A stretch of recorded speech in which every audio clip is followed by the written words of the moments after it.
함께 나눌 말씀 마가복음 4장입니다.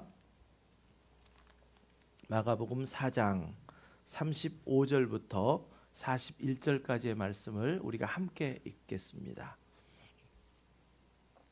마가복음 4장 35절부터 41절까지 함께 읽습니다. 시작.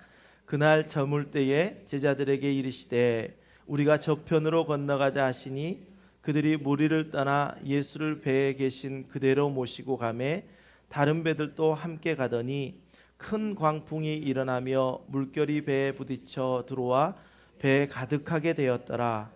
예수께서는 고물에서 베개를 베고 주무시더니 제자들이 깨우며 이르되 선생님이여 우리가 죽게 된 것을 돌보지 아니하시나이까 하니 예수께서 깨어 바람을 꾸짖으시며 바다더러 이르시되 잠잠하라 고요하라 하시니 바람이 그치고 아주 잔잔하여 지더라. 이에 제자들에게 이르시되 어찌하여 이렇게 무서워하느냐 너희가 어찌 믿음이 없느냐 하시니 그들이 심히 두려워하여 서로 말하되 그가 누구시기에 바람과 바다도 순종하는가 하였더라. 아멘. 여러분은 지금까지 신앙생활 하시면서 여러분은 예수님을 어떤 분이라고 생각하십니까? 이 자리에 앉아 계신 각자 한 사람 한 사람마다 예수님은 이런 분이십니다. 또 예수님이 이런 분이십니다. 라고 예수님에 대해서 말씀하실 것입니다. 다 다른 예수님을 만나는 그 만남 가운데, 예수님이 경험한 그 경험 가운데 다 다른 예수님을 이야기할 수 있습니다. 우리가 삶을 살아가다가도 그러지 않습니까? 어떤 사람을 소개받을 때 그 사람의 이름을 소개받고 그 사람의 어느 정도의 배경을 이렇게 동반해서 소개를 받고 난 이후 그 다음부터는 그 소개받은 사람과 직접적인 만남을 통해서 그 사람을 더욱 알아가고 그 사람을 조금씩 사귀어가면서 그 사람의 성품에 대해서도 그 사람의 삶의 모습에 대해서도 서로 알아가게 됩니다. 이렇게 우리가 한 사람을 더욱더 알아간다고 하지만 내가 그 사람을 알아가는 것, 이 사람은 이거구나, 이게 전부구나 라고 말할 수 없다라는 것입니다. 우리가 아무리 사람과 사귀어가면서 그 사람을 알아간다 하지만 내가 아는 것이 그 사람의 전부가 아닙니다. 우리가 예수님을 알아가는 것도 이와 마찬가지입니다. 저와 여러분이 예수님을 믿음으로 말미암아 이제 예수님은 나의 구원자이십니다. 예수님은 나의 왕이십니다. 라고 함께 동역하며 사귀어갈 때 분명히 어제보다는 오늘이 예수님을 더 우리가 알아가게 되고요. 오늘보다는 또 내일이 예수님을 우리가 더 알아가게 될 것입니다. 그러나 저와 여러분이 알고 있는 그 모습 전체가 예수님의 모습은 아니라는 것입니다. 왜냐하면 예수님은 너무너무나도 크고 위대하시고 광대하신 분이시기 때문에 그렇습니다. 저와 여러분이 그 크고 위대하신 예수님을 닮기를 원하고 또 그분과 늘 동행하기를 원하고 그분을 더욱더 알아가기를 원하고 그분을 우리 마음속에 담기를 원하는 것 역시 그분이 크고 위대하시고 광대하시고 우리의 주인 되어주시고 우리의 왕이 되어주시기 때문입니다. 그렇다면 우리가 정말 주님을 닮고 싶은데 주님을 알고 싶은데 주님과 동행하고 싶은데 과연 우리는 어떻게 하면 주님을 더욱더 알 수 있고 그 아는 주님을 동행할 수 있을까요? 네, 우리가 정말 주님을 알 수 있는 것은요, 주님의 말씀이 기록된 이 말씀, 성경 말씀을 통해서 우리는 주님을 알 수 있습니다. 또 이 예배 시간 주님의 기록된 말씀이 우리의 귀로 들려지는 설교를 통해서 우리는 주님을 알 수 있습니다. 특별히 요한복음 5장 39절 말씀에 보면 너희가 성경에서 영생을 얻는 줄 생각하고 성경을 연구하거니와 이 성경이 곧 내게 대하여 증언한 것이다 라고 예수님께서 말씀하신 것처럼 이 성경은 다른 사람의 이야기가 아니라 바로 예수 그리스도를 증언하는 내용의 이야기입니다. 그렇습니다. 예수님께서도 성경에 기록된 말씀이 다른 사람이 아닌 예수님이라고 예수님 자신이라고 강조하셨던 것처럼 바로 우리는 성경을 통해서 또 성경의 말씀이 우리 귀로 들려지는 설교를 통해서 또 우리가 함께 모이는 다락방 모임, 소그룹 등을 통해서 내가 만난 예수님 또 기록된 예수님을 서로 나누면서 예수님에 대해서 더 알아가고 그 예수님과 동행할 수 있습니다. 이 시간 주님의 이름으로 먼저 주님 여러분을 축복하기를 원합니다. 저와 여러분이 예수 그리스도를 믿음으로 말미암아 믿음의 공동체인 교회 안에서 하나님을 우리의 아버지로 모시고 서로 섬기며 서로 사랑하며 살아가게 되신 것을 주님의 이름으로 축복합니다. 우리 아버지 되시는 하나님께서는 우리의 이전의 삶보다 앞으로의 우리의 삶을 더욱더 형통케 하실 것입니다. 하나님의 자녀의 권세를 가진 저와 여러분의 앞길을 다 형통케 하실 것이라는 것입니다. 여러분 기대하십시오. 분명히 주님께서는 이제 하나님께 속한 저와 여러분을 형통케 하실 것입니다. 반드시 올 한 해 우리에게 주신 말씀처럼 시냇가에 심은 나무가 철을 따라서 과실을 맺은 것 같이 다 형통케 되리라 하신 그 말씀대로 주님께서는 우리의 한 가정 한 가정, 우리의 자녀들마다 또 우리 교회를 형통케 하실 것입니다. 아울러 하나님께서는요, 우리를 형통케 하실 때에 때로는 우리의 이성과 우리의 지성을 뛰어넘는 그러한 형통을 우리에게 주신다라는 것을 우리는 결코 잊지 말아야 합니다. 다시 말하면 우리의 눈으로 보기에는 저게 과연 형통일까 하는데 하나님의 계획은 형통의 길로 이끌어 가시는 그 길목 속에 출발점을 우리에게 주셨다는 것입니다. 그래서 우리가 신앙생활에 순종한다는 것이 참 어렵죠. 예를 들면 이런 것입니다. 창세기에 나오는 요셉을 우리는 잘 알고 있습니다. 야곱의 아들 요셉, 그는 참 사랑받았던 사람입니다. 그런데 아버지의 너무나도 사랑하는 그 편애 속에서 다른 형들에게 미움을 받아서 다른 나라의 종으로 팔리게 되어버리고 말았습니다.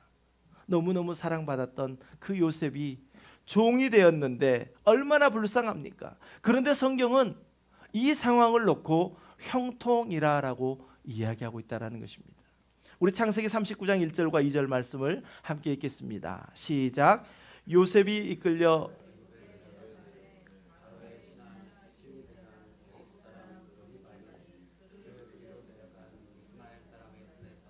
요셉을 산이라.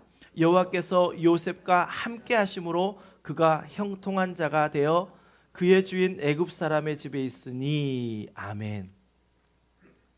우리가 생각하는 형통, 그렇게 사랑받았던 이가 종이 되었는데 어떻게 그 사실을 형통이라고 할 수 있겠느냐? 우리의 눈에는 형통처럼 보이지 않습니다. 그런데 하나님이 계획하신 것, 오늘 성경에 뭐라 말씀하십니까? 그 비참한 인생을 여호와가 함께 하심으로 말미암아 형통했다라고 말씀하고 있다는 것입니다. 그렇습니다. 우리가 이 땅을 살아가는 동안 우리의 지성과 우리의 이성으로 우리의 시각으로 바라볼 때에 이것은 도저히 형통이라고 말할 수 없는 것들이 하나님의 편에서는 형통의 길로 이끌어 가신다는 사실, 이것이 우리를 혼란스럽게 할 때도 있습니다. 또 우리의 믿음을 조금 약화시킬 때도 있습니다. 하나님을 믿었던 그 믿음이 그러한 사실 가운데 의심으로 다가오기도 합니다. 여러분 그렇습니다. 오늘 본문에서도 예수님을 믿고 따랐던 제자들이 예수님을 쫓아가는 그 과정 속에서 광풍을 만나게 되었는데, 광풍 앞에서 전혀 도우시지 않는, 어찌 보면 우리의 눈에서 봤을 때는, 제자들의 눈에서 봤을 때는 예수님이 왜 저렇게 무관심하시지 했던 그 사실 속에서 이제는 도무지 참을 수 없어서 제자들이 예수님 앞에 원망과 불평을 하면서 이야기합니다. 선생님이여, 우리가 죽게 된 것을 돌보지 아니하시나이까.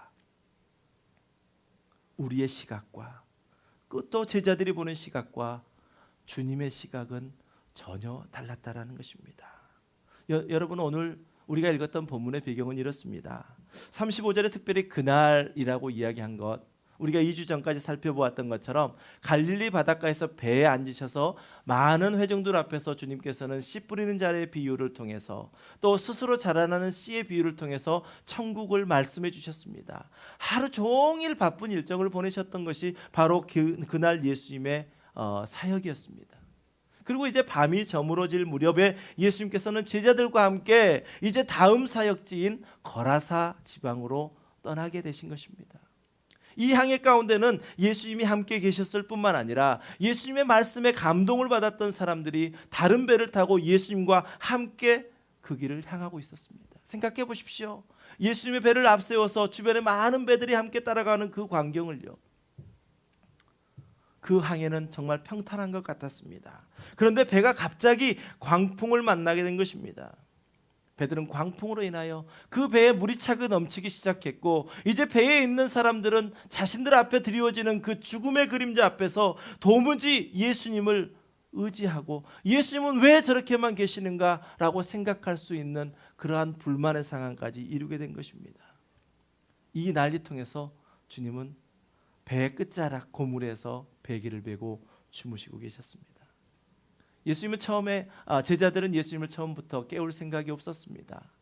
그도 그럴 것이 낮에 너무나도 피곤하셨기 때문에 예수님의 그 수고를 조금 더 쉬게 해드리고 싶었던 마음도 있었을 것입니다. 그런데 또 하나, 제자들이 누구입니까? 그 갈릴리 바다를 속속들이 알고 있는 사람들이었습니다. 어려서부터 잔뼈가 굵도록 그 바다에서 살았던 사람들이었기 때문에 그 정도 풍랑쯤이야 우리가 해결할 수 있을 것이다 라고 그렇게 생각했었습니다. 그런데 점점 이 광풍은 자신들을 삼키려 하고 이제 더 이상 견딜 수가 없게 되자 점점 믿었던 예수 그리스도를 바라보면서 의심이 쌓이기 시작합니다. 아니 도대체 예수님은 어떤 분이시기에 이러한 상황 속에서도 태평하게 주무신단 말인가? 우리를 사랑하신다고 분명히 말씀하셨는데 과연 저분이 우리를 사랑하시는 분이신가?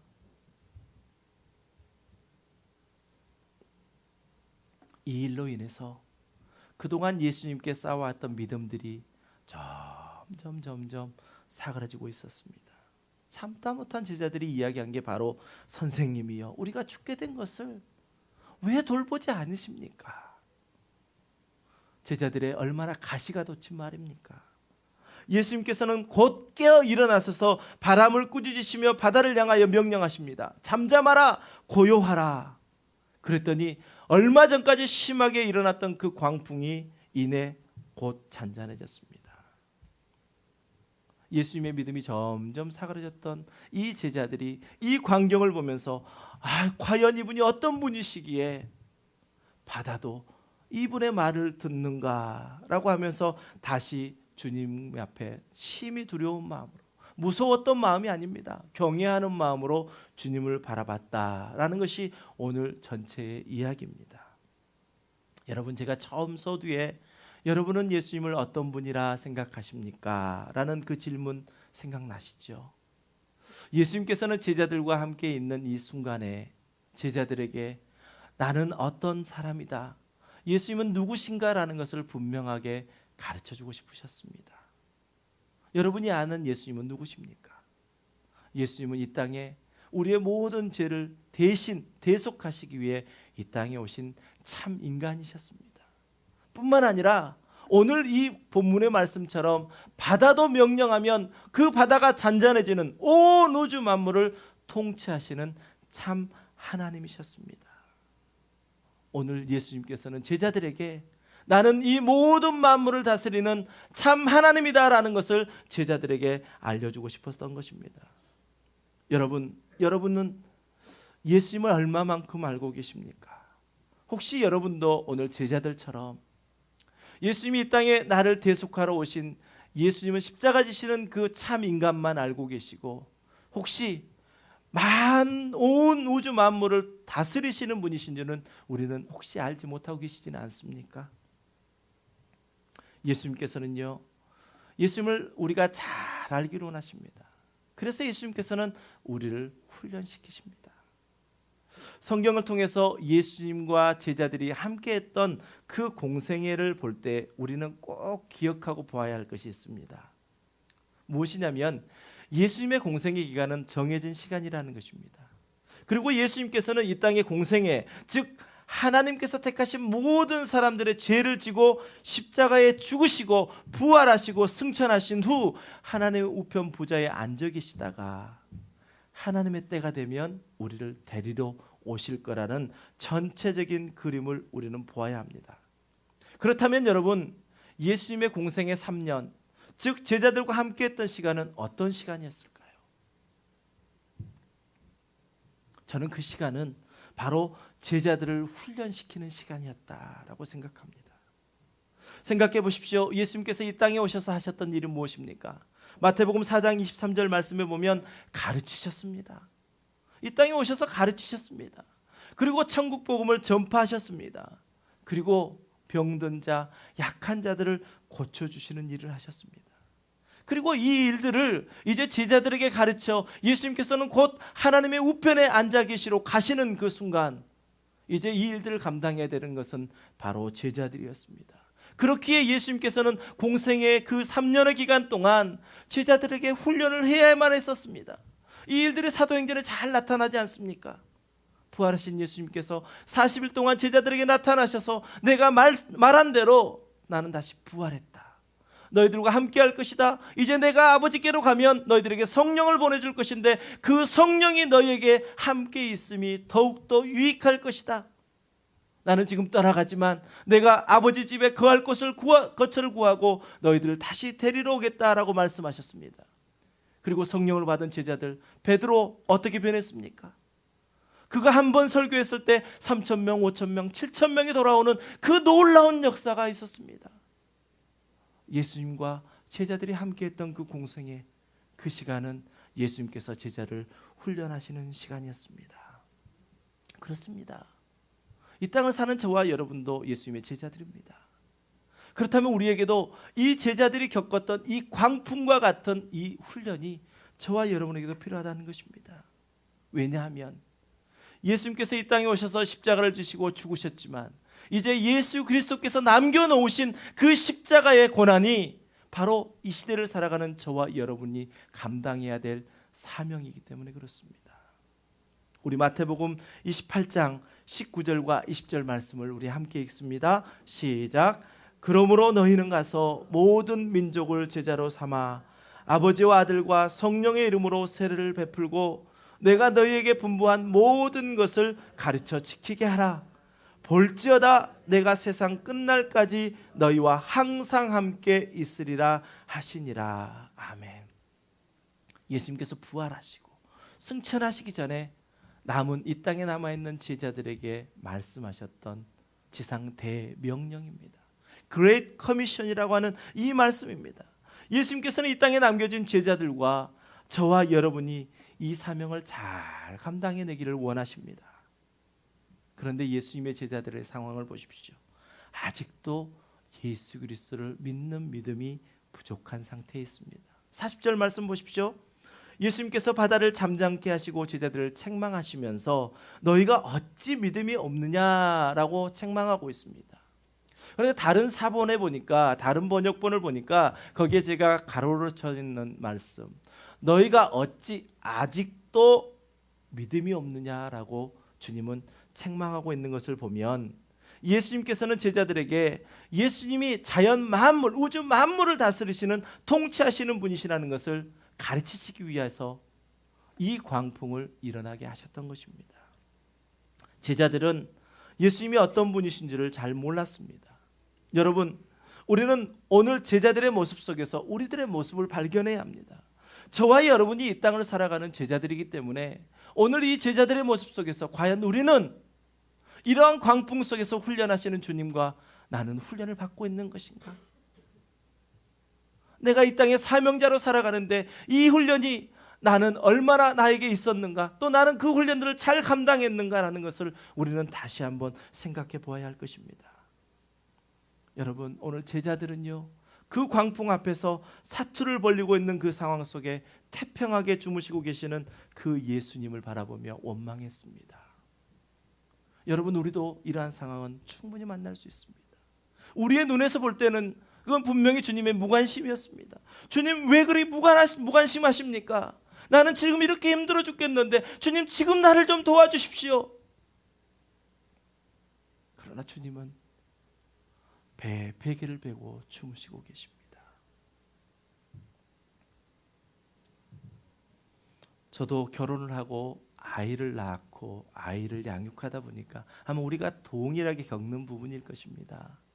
때로는 우리 아이가 이렇게 성장하기를 바라는 과정 속에서 그냥 내버려 두는 경우가 있습니다. 그렇지 않습니까? 그거는 본인이 겪어야 하잖아요. 오늘 일부 예배 때 우리 교회에서 제일 어린 아이 시아가 와서 뒤에서 걸음 이렇게 걷고 있는데요. 부모가 그거 옆에서 따라가지 않습니다. 왜요? 그가 겪어야 될 일이니까요. 그가 걸음마를 연습해야 되니까요. 3,000번 이상을 넘어진 다음에 제대로 아이들이 걸을 수 있다 하지 않습니까? 아이 입장에서는 때로는 무관심이라고 보여질 수 있지만 부모 입장에서는 결코 무관심이 아닙니다. 그 무관심 속에서 오히려 자녀들을 더 바라보고 있는 우리의 부모의 모습이요. 바로 이것이 주님의 모습입니다. 우리를 창조하신 주님이 우리를 너무너무나도 잘 아시기 때문에 때로는 부르신 저와 여러분이 예수님의 제자로서 능력의 삶을 살아내도록 하시기 위해서 우리를 무관심하게 버려두는 것 같은 일들을 주님은 우리에게 행하신다는 사실입니다. 오늘 38절 전반부 말씀 보시면 예수님께서는 고물에서 베개를 베고 주무시더니, 예수님은 결코 무관심이 아니었습니다. 그러나 제자들의 입장에서 볼 때는 예수님은 왜 이렇게 무관심하신 것이야? 라고 생각할 수 있는 부분입니다. 여러분, 우리가 이런 일을 겪는다면 예수님 앞에 참으로 서운한 마음이 있을 것입니다. 아니, 예수님, 나를 사랑하신다면서요, 나를 아끼신다면서요, 나를 위해 목숨을 버리셨다면서요, 내가 왜 이렇게 힘든데도 주님은 나에게 무관심하신 것처럼 그렇게 계십니까?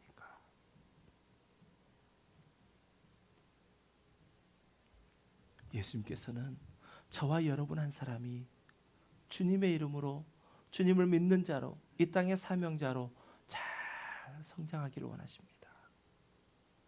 오늘 본문의 제자들에게는요, 설마 주님이 이 배에 계시는데 이 배가 뒤집히겠어? 이러한 믿음이 있었어야 합니다. 주님이 옆에 계시잖아요. 그런데 그들은 자신들의 경험을 의지했습니다. 자신들이 충분히 할 수 있다라고 생각했습니다. 옆에 계신, 주무시고 계시는 그 예수님이 그 강풍 앞에서 잠잠하라 고요하라 말씀하시면 그 모든 바다도 그분의 말씀을 순종할 수 있는 만물의 주요 메시아이시며 자연을 주관하신 전능하신 하나님이라는 사실을 그들은 믿었어야 했었습니다. 그들이 몰랐기 때문에 선생님이여 우리가 죽게 된 것을 왜 돌보지 아니하십니까? 라고 그들은 예수님에게 원망했습니다. 이 말씀에 보면요, 여러분, 우리가 죽게 되었다는 이 말에, 우리가라는 말에 우리는 조금 더 머물러 봐야 합니다. 제자들이 어떤 사람이었습니까?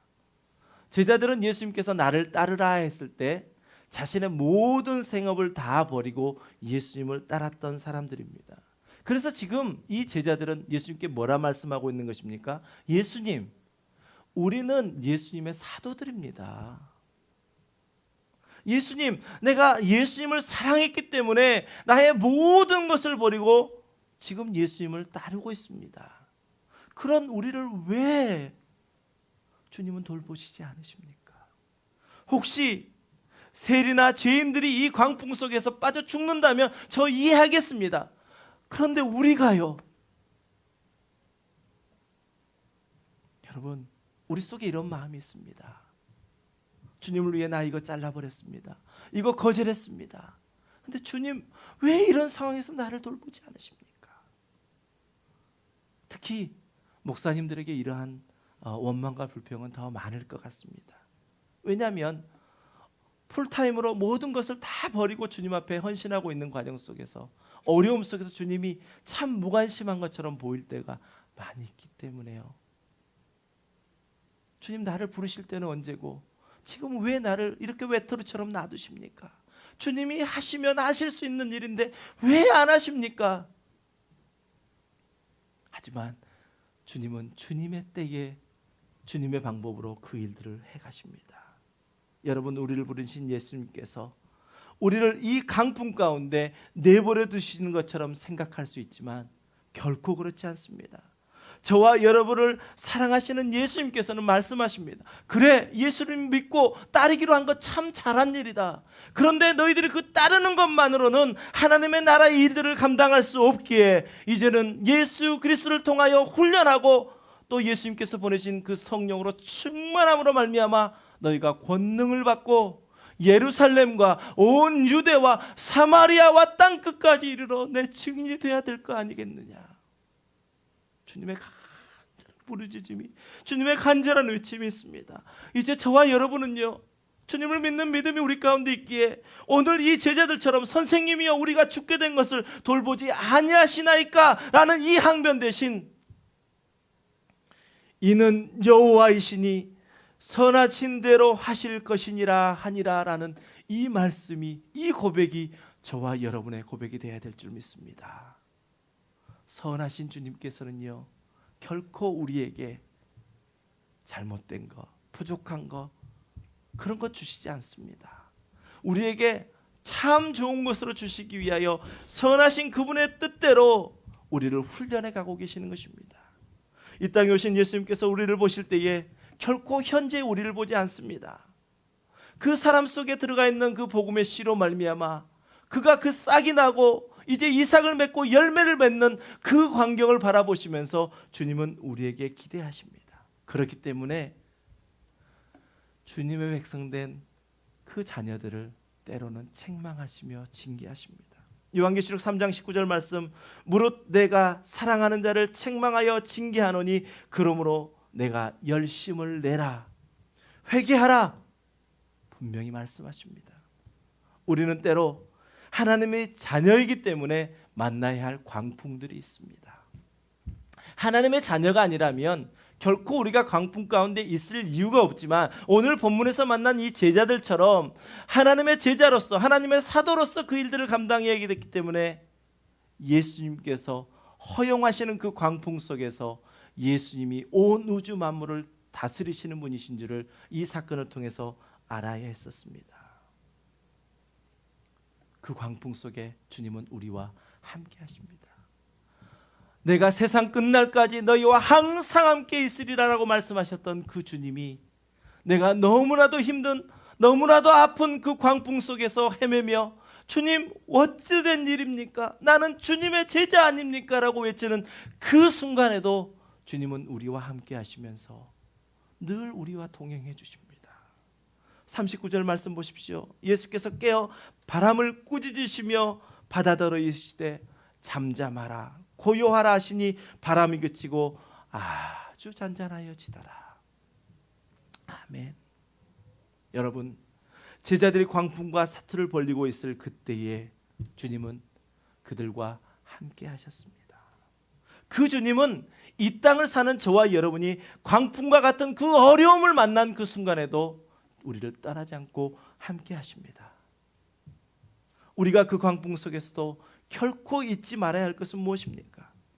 우리 주님이 명하여 고요하라, 잠잠하라 라고만 말씀하시면 그 모든 상황이 완전히 잔잔해질 거라는 것, 그러한 능력의 주님이라는 것을 우리는 결코 잊지 말아야 할 것입니다. 하늘의 모든 권세를 가지신 그분이 우리에게 말씀하십니다. 내가 너와 함께 하리라.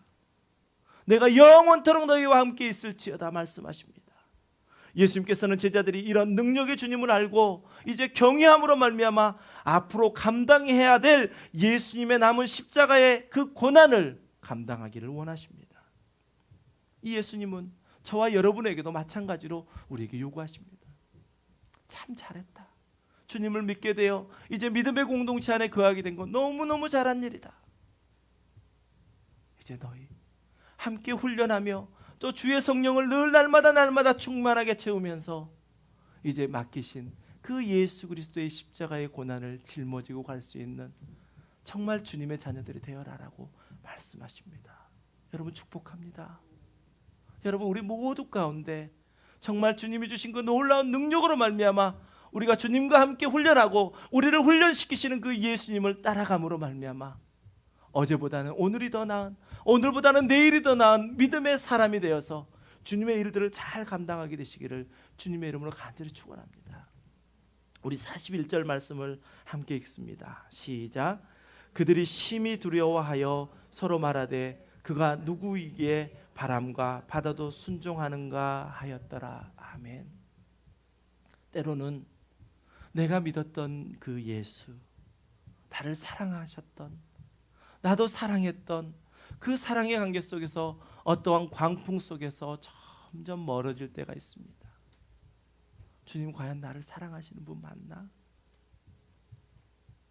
그때 우리가 기억해야 할 말입니다. 주님은 변함이 없으신 분이십니다. 지금도 살아계셔서 우리를 섭리하시는 분이십니다.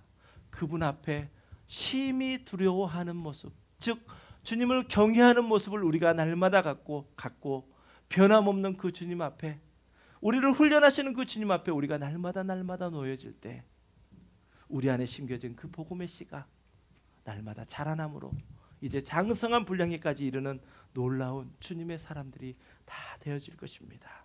우리 함께 모인 공동체가 날마다 주님을 경외하고 나아가면서 온 우주 만물을 창조하시고 지금도 다스리시며 지금도 섭리해 나가시는 그 주님을 따라가시며 그 주님과 함께 훈련하시는 저와 여러분 되시기를 주님의 이름으로 간절히 축원합니다. 우리 함께 말씀을 생각하며 우리 찬양하실 때요, 주님께서는 우리에게 말씀하십니다. 주의 십자가 지고 가라고요. 주의 십자가 지고 가는 그 길이요, 모든 땅의 끝이 기근이라 할지라도 주님 보내신 그곳이면 내가 가겠습니다. 그러한 순종의 사람이 되기를 원합니다. 오늘 광풍을 만난 제자들, 주님 왜 주무시기만 하십니까? 우리가 누구입니까? 주님의 제자들 아닙니까? 하지만 주님에게는 이 제자들을 훈련하셔야만 하는, 그리고 이제 주님은 하나님의 보좌 우편에 앉으실 때에 이 모든 일들을 주님이 보내신 그 성령으로 말미암아 이 제자들이 감당해야 했기 때문에 주님은 제자들이 아파하고 힘들어하는 그 과정을 우리들의 모습에서 무관심처럼 내버려 두셨습니다. 하지만 결코 무관심이 아니었습니다. 주님의 사랑이었습니다. 주님의 돌보심이었습니다. 현재 우리를 보시지 않는 먼 날 주님의 일들을 잘 감당하게 될 그 사역자로서의, 그 능력의 사도로서의 삶을 보셨던 것입니다. 우리 함께 믿음으로 고백합니다. 주의 십자가 지고 나 그곳에 가리니 모든 땅의 끝이 기근이라도 주님 그곳에 나 보내셨으니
아버지 하나님 감사합니다.